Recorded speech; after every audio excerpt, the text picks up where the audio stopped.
இது வந்து water kefir.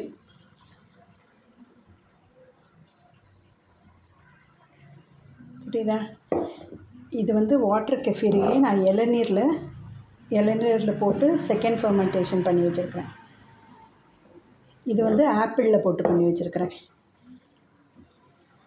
இது வந்து ஒன்றுமே போடலை, வெறும் நாட்டு சக்கரை போட்ட கெஃபீரு.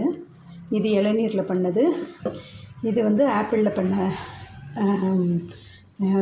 செகண்ட் ஃபர்மெண்டேஷன் பண்ண கெஃபீர்.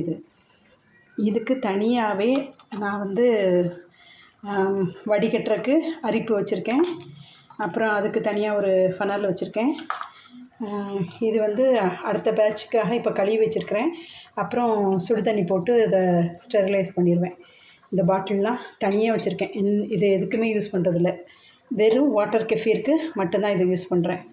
அப்புறம் வாட்டர் கெஃபீரோட கிரெயின்ஸ் பாருங்கள், காட்டுறேன்.